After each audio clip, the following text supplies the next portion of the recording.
누가복음 21장 메시지 성경으로 읽겠습니다. 예수께서 눈을 들어 부자들이 헌금함에 헌금 넣는 것을 보셨다.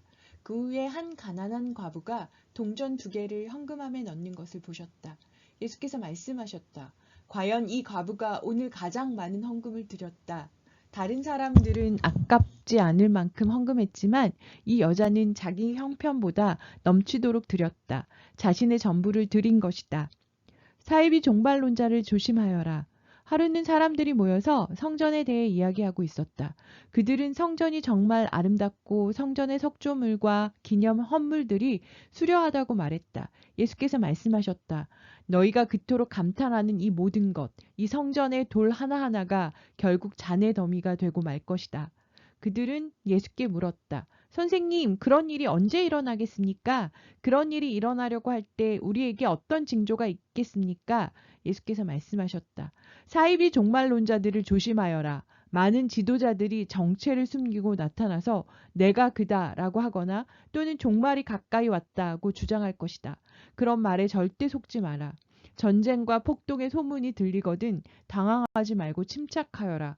그것은 역사에 늘 반복되는 일일 뿐 아직 종말의 징조는 아니다. 예수께서 계속 말씀하셨다. 나라와 나라가 싸우고 통치자와 통치자가 싸우는 일이 계속될 것이다. 곳곳마다 큰 지진이 있을 것이다. 기근도 있을 것이다. 너희는 이따금 하늘이 무너지는 것 같을 것이다. 그러나 이런 일이 일어나기 전에 사람들이 너희를 체포하고 박해하며 법정과 감옥으로 끌고 갈 것이다. 세상이 살벌해져서 내 이름을 전한다는 이유로 모두가 너희를 물어 뜯을 것이다. 너희는 결국 증인석에 서서 증언을 하도록 요구받을 것이다. 너희는 그 일로 걱정하지 않겠다고 지금 결심하여라. 내가 너희에게 말과 지혜를 줄 것이니 너희를 고소하는 자들 모두가 맞서도 너희 말을 이기지 못할 것이다. 심지어 부모와 형제와 친척과 친구들마저 너희를 넘겨줄 것이다. 너희 가운데 일부는 죽임을 당할 것이다. 나 때문에 너희를 미워할 사람이 누구인지 아무도 모른다. 그렇더라도 너희 몸과 영혼의 사소한 모든 것까지 심지어 너희의 머리카락까지도 내가 보살핀다. 너희는 아무것도 잃지 않을 것이다. 그대로 견뎌라. 그것이 너희가 해야 할 일이다. 끝까지 견뎌라. 그러면 너희는 절대 후회하지 않을 것이고 결국 구원을 받을 것이다. 징벌의 날, 군대가 예루살렘을 둘러 진친 것을 보거든 너희는 예루살렘의 멸망이 가까운 줄 알아라. 그때에 너희가 유대에 살고 있거든 산으로 달아나거라. 도시에 있거든 빨리 빠져나가거라. 밭에 나가 있거든 겉옷을 가지러 집으로 가지 마라. 그날은 징벌의 날이다. 그날에 대해 기록된 것이 다 이루어질 것이다. 특히 임신부와 젖먹이는 어머니들이 힘들 것이다. 끔찍한 고통, 맹렬한 진노다. 사람 목숨이 파리 목숨이 될 것이다. 사람들이 감옥으로 끌려갈 것이다. 나라들이 그 맡은 일을 끝내기까지 예루살렘은 이방인들의 발에 짓밟힐 것이다. 마치 지옥이 온통 풀려난 것처럼 보일 것이다. 해와 달과 별과 땅과 바다가 요란하여 온 세상 모든 사람이 공포에 질릴 것이다. 파멸의 위협 앞에서 사람들의 숨이 막히고 권력자들은 두려워 떨 것이다. 그때에야 사람들이 인자가 성대하게 환영받으며 오는 모습을 보게 될 것이다. 영광스러운 환영일 것이다. 이 모든 일이 벌어지기 시작하거든 일어서거라. 고개를 들고 당당히 서거라. 구원이 가까이 온 것이다. 예수께서 이야기를 들려주셨다. 무화과 나무를 보아라. 다른 나무도 다 마찬가지다. 잎이 나기 시작하면 너희는 한 번만 보아도 여름이 가까이 다가온 줄 안다. 이 일도 마찬가지다. 이런 일이 일어나는 것을 보거든 하나님 나라가 가까이 온 줄 알아라.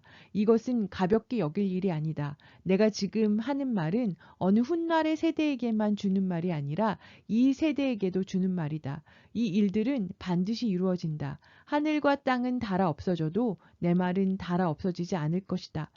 너희는 조심하여라. 너희의 예민한 기대감이 파티와 쇼핑 때문에 무뎌지지 않게 하여라.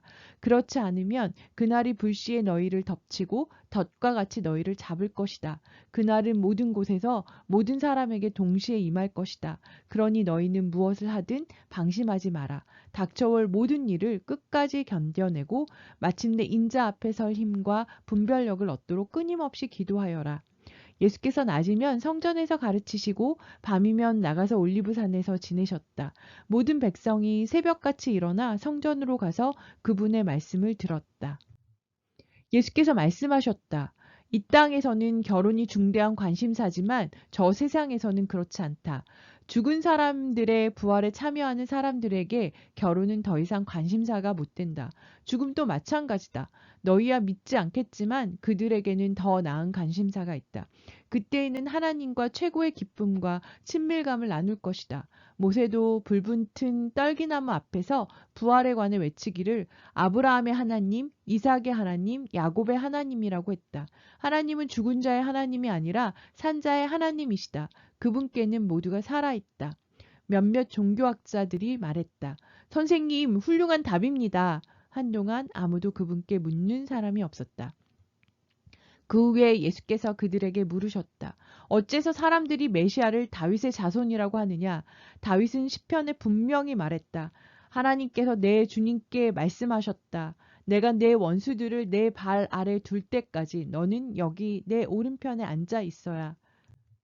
다윗이 여기서 메시아를 내 주님이라고 부르는데 메시아가 어떻게 다윗의 자손이 될 수 있느냐? 모든 사람이 듣는 가운데 예수께서 제자들에게 말씀하셨다. 종교학자들을 조심하여라. 그들은 가운을 입고 다니며 사람들의 치켜 세우는 말에 우쭐하고 중요한 자리를 차지하면서 교회의 모든 행사에 상석에 앉기를 좋아한다. 언제나 그들은 연약하고 무력한 사람들을 착취한다. 그들의 기도가 길어질수록 그들의 상태는 더 나빠진다. 마지막에 그들은 그 값을 치르게 될 것이다. 감사합니다.